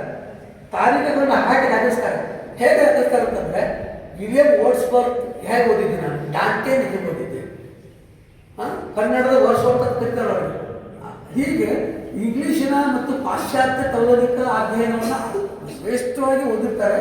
ಕೇವಲ 18-20 ಏಜಲ್ಲಿ ಅವರು ತನ್ನ ಡೈರಿಗೆ ತಾರೀಖಾಗಿ ಇಂಥ ಪುಸ್ತಕವನ್ನು ನಾನು ಓದಿದೆ ಅಂತ ದಾಖಲಿಸ್ತಾರೆ. ಅವಾಗ ಕೇವಲ 19-20 ವರ್ಷ ಆಗ್ತದೆ ಅವರಿಗೆ. ನೋಡಿ, 28ನೇ ವಯಸ್ಸಿಗೆ ಕಾನೂನು ಸುಬ್ರಹ್ಮಣ್ಯಕ್ಕೆ ಪ್ರಕಟ ಆಗಿದ್ದಾರೆ. ಅದರಲ್ಲಿ ಒಂದು ಪಾತ್ರ ಬರುತ್ತೆ, ಜೋಯಿಸ್ರ ಪಾತ್ರ. ಆ ಪಾತ್ರದ ಮೂಲಕ ಅವರು ಯಾರು ಮಹಾಭಾರತ ಬರೆದ ಜೈಮಿನಿ ಭಾರತ, ಲಕ್ಷ್ಮೀಶನ ಜೈಮಿನಿ ಭಾರತದಲ್ಲಿರುವಂಥ ಮಾತುಗಳನ್ನು ಆ ಜೋಯಿಸ್ರ ಪಾತ್ರದ ಮೂಲಕ ಹೇಳಿಸ್ತಾರೆ. ಅದರ ಅರ್ಥ 27-28 ಏಜಿಗೆ ಕನ್ನಡದ ಮಹಾಕಾವ್ಯಗಳನ್ನು ಕುವೆಂಪು ಮುಗಿಸಾಗಿತ್ತು. ಪಾಶ್ಚಿಮಾತ್ಯ ಮಹಾಕಾವ್ಯಗಳನ್ನು ಮತ್ತು ಅಲ್ಲಿರುವ ಇಡೀ ಸಾಹಿತ್ಯವನ್ನು ಓದಿ ಮುಗಿಸಾಗಿತ್ತು ಅವರು. ಜೊತೆಗೆ ವಿದ್ಯಾರ್ಥಿ ಜೀವನದಲ್ಲಿ ಇನ್ನೊಂದು ಅವ್ರ ಜೀವನದಲ್ಲಿ ಇರುವಂಥ ರೆಕಾರ್ಡ್ ಅಂದರೆ ಕನ್ನಡದ ಮೊಟ್ಟ ಮೊದಲ MA ಬ್ಯಾಚ್ ಅವರು. ಅಲ್ಲಿವರೆಗೆ ಕನ್ನಡದಲ್ಲಿ MA ಬ್ಯಾಚ್ ಇಲ್ಲವೇ ಆಗಿತ್ತು. ಎಲ್ಲಿ ಮೈಸೂರು ವಿಶ್ವವಿದ್ಯಾಲಯದಲ್ಲಿ ಅವರ MA ಬ್ಯಾಚಲ್ಲಿ ಇರುವಂಥ ವಿದ್ಯಾರ್ಥಿ ಸಂಖ್ಯೆ ಎಷ್ಟು ಹೇಳಿದ್ರೆ ಕೇವಲ 4 ಜನ MA ವಿದ್ಯಾರ್ಥಿಗಳು. ಕುವೆಂಪುರವರ ಗುರುಗಳು BM ಶ್ರೀಕಂಠಯ್ಯ ಮತ್ತು ಅತ್ಯಂತ ಮೆಚ್ಚಿನ ಗುರುಗಳು ಯಾರು ಅಂತಂದ್ರೆ TS ವೆಂಕಣ್ಣಯ್ಯ. ನಮಗೆ ಬೇರೆ ಬೇರೆ ವಿಚಾರಧಾರೆಗಳು ಬಂದಾಗ, ಕುವೆಂಪುರವರ ವೈಚಾರಿಕ ನಿಲುವುಗಳು ಬಂದಾಗ ಬ್ರಾಹ್ಮಣಿಕೆ ವಿರುದ್ಧ ಅಂತ ಕೆಲವು ಮಾತು ಬರ್ತಾರೆ. ಅವರು ಯಾವತ್ತೂ ಬ್ರಾಹ್ಮಣರ ವಿರುದ್ಧ ಆಗಿದ್ದು.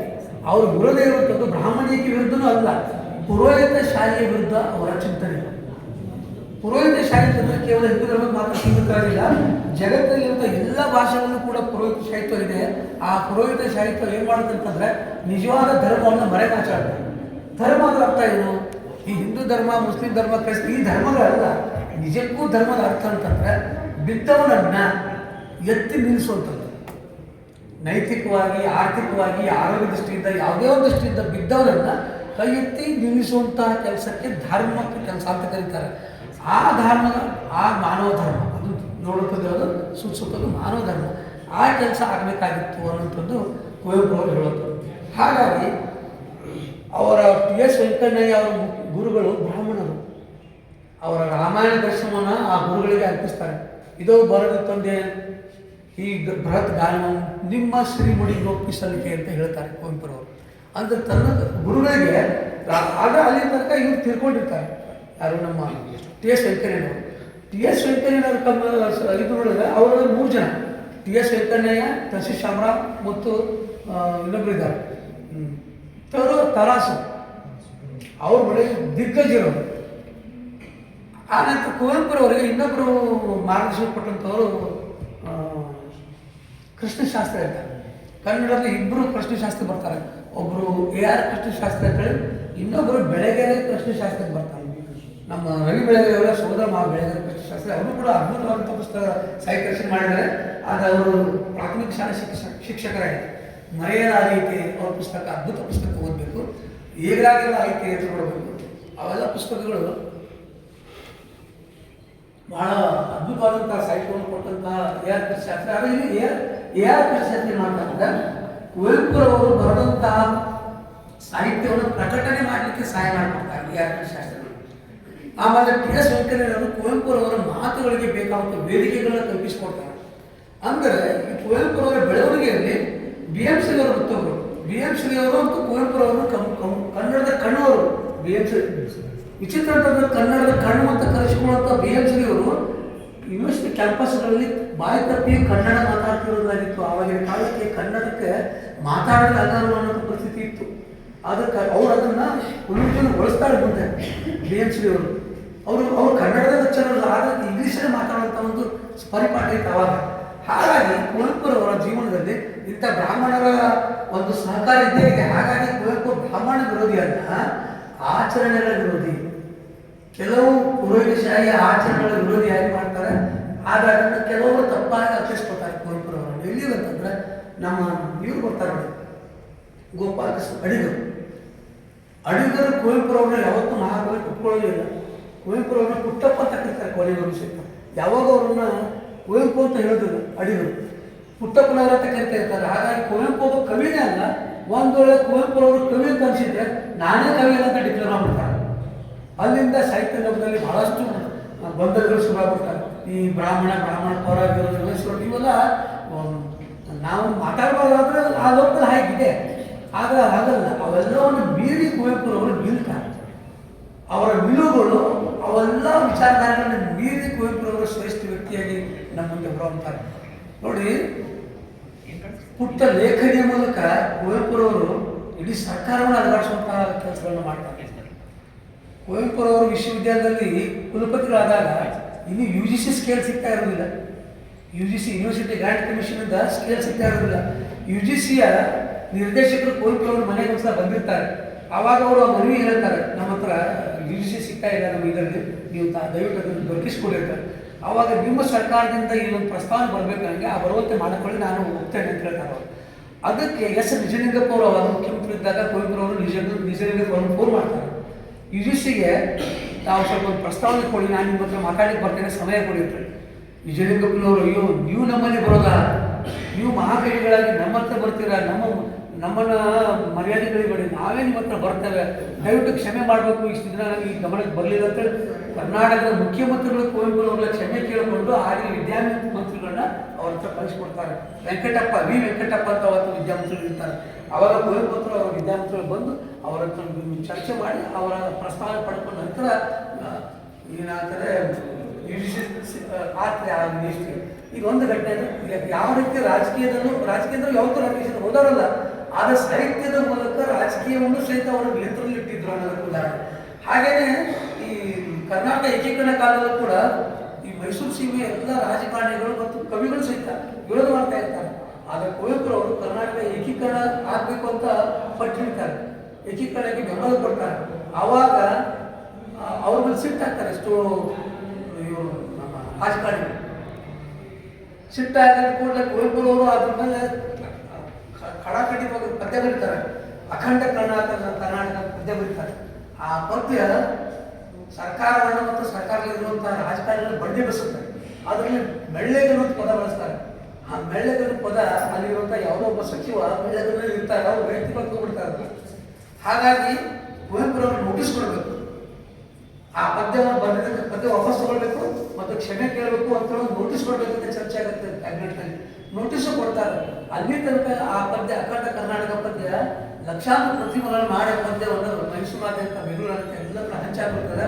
ಕರ್ನಾಟಕದಲ್ಲಿ ಬೆಂಕಿ ಬೀಳುವಂಥ ಸಂದರ್ಭ ಆಗಿರ್ತದೆ. ಒಬ್ಬ ಕವಿ ಮಾಡುವಂಥ ಕ್ರಾಂತಿಗಳು ನೋಡಿ.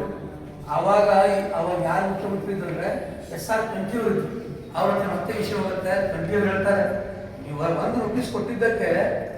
ಒಂದು ನೋಟಿಸ್ ಕೊಟ್ಟಿದ್ದಕ್ಕೆ ಇಂಥ ಒಂದು ಪದ್ಯ ಬರೆದ್ರು, ಇನ್ನೊಂದು ನೋಟಿಸ್ ಕೊಟ್ಟರೆ 100 ಪದ್ಯ ಬರೆದು ನಮ್ಮ ಸರ್ಕಾರವೇ ಮನೆಗೆ ಹೋಗ್ತದಪ್ಪ, ಮೊದಲು ನಾವೇ ಕ್ಷಮೆ ಕೇಳೋಣ ಅಂತ ಸರ್ಕಾರದಿಂದ ಕುವೆಂಪುರವರು ಕ್ಷಮೆ ಕೇಳಿಕೊಂಡು ನೋಟಿಸ್ ವಾಪಸ್ ಮಾಡಿದ್ದಾರೆ.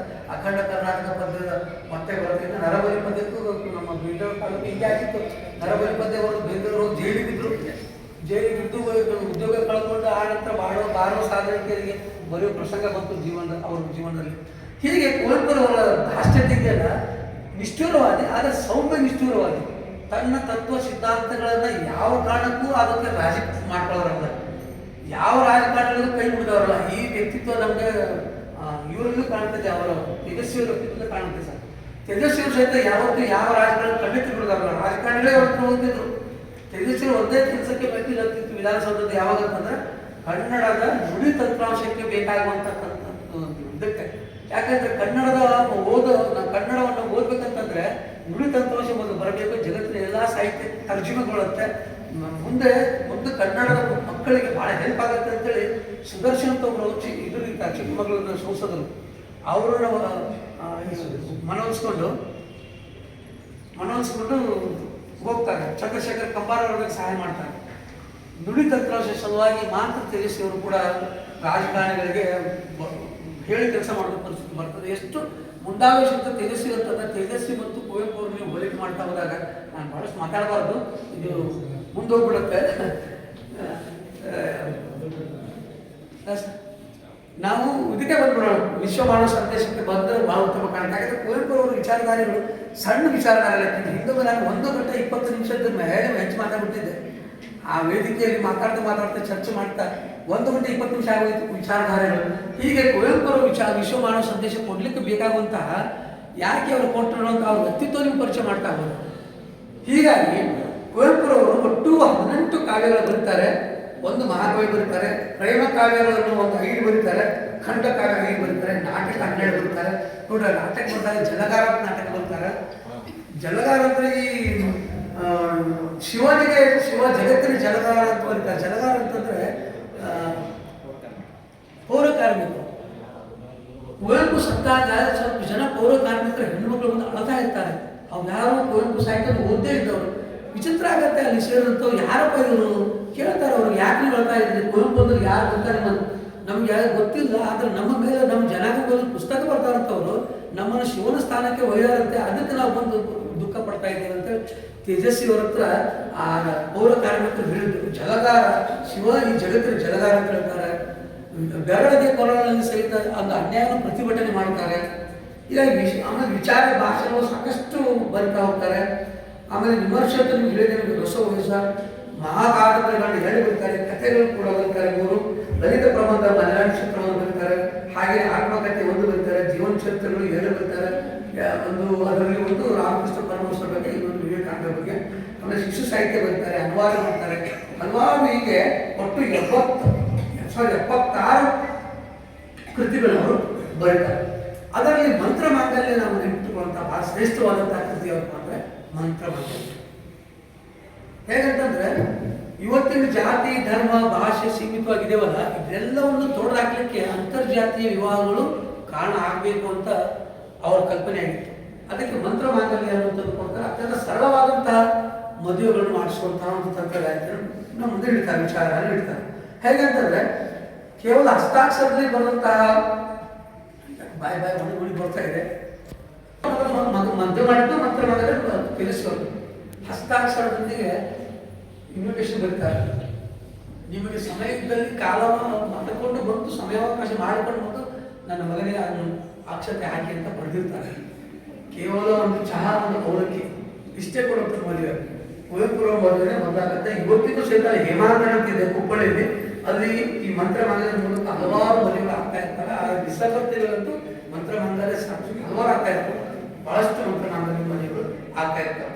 ಹೀಗೆ ಕುವೆಂಪು ಅವರು ಹೀಗೆ ನಮಗೆ ಹಲವಾರು ವಿಶ್ವಮಾನವ ಸಂದೇಶ ಕೊಡ್ತಾ ಈ ವಿಶ್ವಮಾನವ ಸಂದೇಶ ಕೊಡ್ಲಿಕ್ಕೆ ಕಾರಣಗಳಿರ್ಬೋದು. ಕುವೆಂಪು ಅವರ ಕಾಲಕ್ಕೆ ಕಾಲಘಟ್ಟಗಳಾದಂಥ ಕೆಲವು ಘಟನಾವಳಿಗಳು ಇರ್ಬೋದು. ಯಾಕಂದ್ರೆ ವಿಶ್ವಮಾನವ ಈ ಮಹಾಯುದ್ಧ ಆಗುತ್ತಲ್ಲ, 2ನೇ ಮಹಾಯುದ್ಧ ಆಗುತ್ತಲ್ಲ, ಆ 2ನೇ ಮಹಾಯುದ್ಧದ ಆ ಪರಿಣಾಮಗಳು ಸಹಿತ ಗಮನಿಸಿ ಅವರಿಗೆ ಯೋಚನೆ ಬಂದಿರ್ಬೋದು.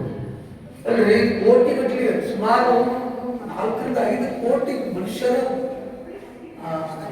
ಮಾರಣವಾಗುತ್ತೆ. ಜಪಾನಲ್ಲಿ ಆದಂಥ ಹಿರೋಶಿಮಾ ನಾಗಾಸಾಕಿಯ ಒಂದು ದುರಂತದಿಂದ ಲಕ್ಷಾಂತರ ಜನರು ಜೀವ ಹೋಗುತ್ತೆ. ಅಂದರೆ ಅಡಾಲ್ಫ್ ಹಿಟ್ಲರ್ ಕಲ್ಪನೆ ಅಂತಂದ್ರೆ ಆ ಜನಾಂಗವನ್ನು ದ್ವೇಷ ಮಾಡ್ತಾ ಇದ್ದ ಹಿಟ್ಲರ್. ಆ ಜನಾಂಗವನ್ನು ಭೂಮಿ ಮೇಲೆ ತೆಗಿಬೇಕು ಅನ್ನೋದಿಲ್ಲ. ಅಂದ್ರೆ ಜನಾಂಗ ದ್ವೇಷ ಹೆಂಗೆ ಬಂತು ಇದೆಲ್ಲ ನೋಡಿದ್ರೆ ನಾವೆಲ್ಲರೂ ಮನುಷ್ಯರಲ್ಲ. ಹಾಗಾಗಿ ವಿಶ್ವಮಾನವ ಸಂದೇಶ ಕೊಡುವಂಥ ಚಿಂತನೆಗಳು ಅವರಲ್ಲಿ ಬಂದು ಅವ್ರು ಹೇಳ್ತಾರೆ, ಧರ್ಮಗಳು ಬೇರೆ ಬೇರೆ ಕಾಲಕ್ಕೆ ಮಹಾನ್ ವ್ಯಕ್ತಿಗಳು ಹುಟ್ಟಿ ಮನುಷ್ಯರಿಗೆ ಸಂದೇಶ ಕೊಟ್ಟರು. ಆ ಸಂದೇಶಗಳು ಧರ್ಮಗಳ ರೂಪದಲ್ಲಿ ಬಂದು ಮುಂದೆ ಮುಕ್ತರಾಗಿ ಪರಿವರ್ತರಾಗಿ ನಮ್ಮಲ್ಲಿ ಕೋಮಗಳನ್ನು ಸೃಷ್ಟಿಯಾಯಿತು. ಹಾಗಾಗಿ ಜಗತ್ತಿನಾದ್ಯಂತ ಈ ಮತಗಳು ಧರ್ಮಗಳು ಮತಗಳಾಗಿ ಆ ಮತಗಳ ಮೂಲಕ ನಾವೆಲ್ಲ ಭಿನ್ನ ಭಿನ್ನವಾಗಿ ಒಡೆದು ಹೋಗ್ತಾ ಇದ್ದಾರೆ. ಆ ಭಿನ್ನತೆ ಆಗದಂತೆ ನಾವೆಲ್ಲರೂ ಒಂದಾಗಬೇಕು ಅಂತ ಕುವೆಂಪು ಹೇಳ್ತಾರೆ. ಅದಕ್ಕೆ ತಕ್ಕಂತೆ ಏನ್ ಹೇಳ್ತಾರೆ ಅಂತಂದ್ರೆ, ಮನುಷ್ಯ ಹುಟ್ಟಿನಿಂದ ಮಗು ವಿಷಮಾನವ.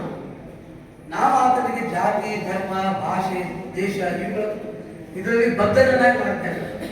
ಅವನನ್ನು ಮತ್ತೆ ವಿದ್ಯೆ ಅನ್ನೋದನ್ನು ಕೊಟ್ಟು ಬುದ್ಧನನ್ನಾಗಿ ಮಾಡಬೇಕಾಗಿದೆ. ಅಂದ್ರೆ ಹುಟ್ಟಿನಿಂದ ವಿಶ್ವಮಾನವಾಗಿರುವಂತಹ ಮಗುವನ್ನ ನಾವೇ ಸಮಾಜದಲ್ಲಿ ಅವನನ್ನು ದುಷ್ಟನನ್ನಾಗಿ ಮಾಡಿ ನಾವು ಕುಬ್ಜನನ್ನಾಗಿ ಮಾಡಿದ್ದೇವೆ. ಮತ್ತೆ ವಿದ್ಯೆ ಮೂಲಕ ಆತನಿಗೆ ವಿಶ್ವಮಾನವನ್ನೇ ಮಾಡುವಂಥದ್ದೇ ವಿದ್ಯೆಯ ಗುರಿ ಆಗಬೇಕು ಅಂತೇಳಿ ಕುವೆಂಪು ಅವರು ಹೇಳ್ತಾರೆ. ಆ ನಿಟ್ಟಿನಲ್ಲಿ ಅವರು ತಮ್ಮ ಕುವೆಂಪು ವಿಶ್ವಮಾನವ ಸಂದೇಶವನ್ನು ಕೊಡ್ತಾರೆ. ಆ ವಿಶ್ವಮಾನವ ಸಂದೇಶ ಬಂದ್ಬಿಡ್ತೀನಿ ನಾನು. 5 ಸಂದೇಶಗಳನ್ನು ಕೊಡ್ತಾರೆ ವಿಶ್ವಮಾನವ ಸಂದೇಶಕ್ಕೆ. ಆ 5 ಸಂದೇಶಗಳು ಏನಂತಂದ್ರೆ,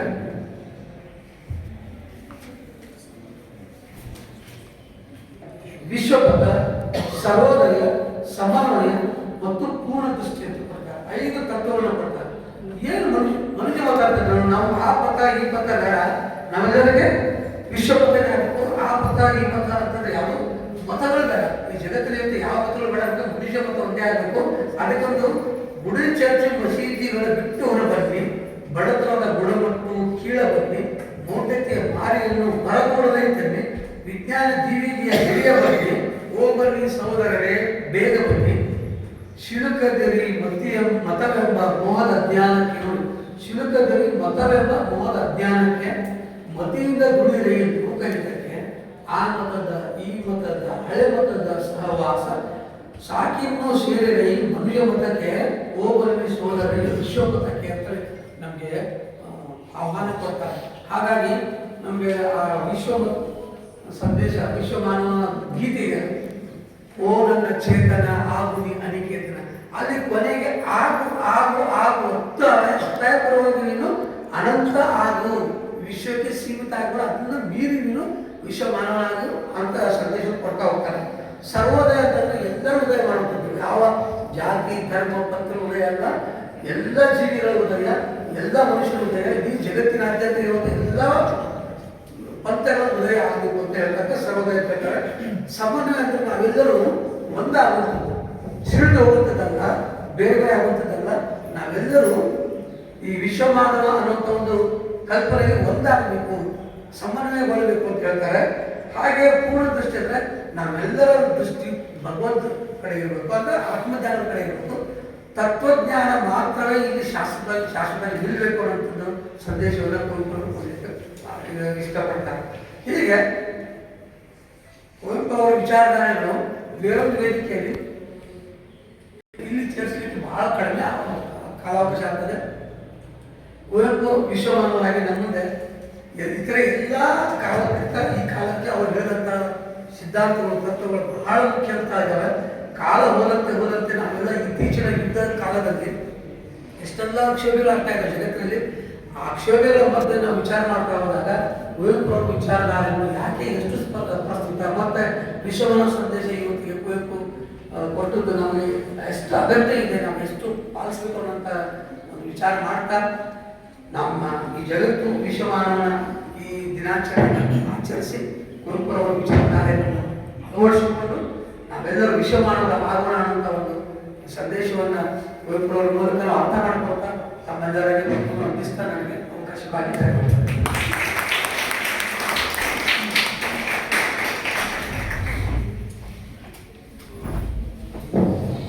ಕುವೆಂಪು ಅವರ ಜೀವನ ಸಂದೇಶ ವಿಶ್ವ ಮಾನವ ಪಥದ ಬಗ್ಗೆ ಹೇಳ್ಬೇಕಾದ್ರೆ ಇಡೀ ದಿನ ಸಾಲೋದಿಲ್ಲ. ಎಷ್ಟೇ ಸಮಯ ಇದ್ರೂ ಸಾಹಿತ್ಯದಲ್ಲಿ ಆಸಕ್ತಿ ಬಗ್ಗೆ ಅದು ಕಡಿಮೆನೆ. ಆದರೂ ಇರುವ ಸಮಯದಲ್ಲಿ ಅತ್ಯಂತ ಸವಿಸ್ತಾರವಾಗಿ, ನಿರರ್ಗಳವಾಗಿ, ಅಚ್ಚುಕಟ್ಟಾಗಿ ಎಲ್ಲರ ಮುಟ್ಟುವಂತೆ ಕುವೆಂಪು ಅವರ ಬಗ್ಗೆ ಉಪನ್ಯಾಸ ನೀಡಿದಂತ ಮಾನ್ಯ ಉಪನ್ಯಾಸಕರಿಗೆ ಎಲ್ಲರ ಪರವಾಗಿ ಹೃದಯಪೂರ್ವಕ ಅಭಿನಂದನೆಗಳನ್ನು ತಿಳಿಸ್ತಾ, ಈಗ ಕುವೆಂಪುರವರು ಜೀವಿತ ಕಾಲದಲ್ಲಿ ಮಾಡುವ ಒಂದು ಭಾಷಣದ ಓದುವನ್ನ ಶ್ರೀ ಸಿದ್ದಪ್ಪ ಬಿರಾದಾರ್ ಸರ್ ಅವರು ನೆರವೇರಿಸಿಕೊಡ್ತಾರೆ.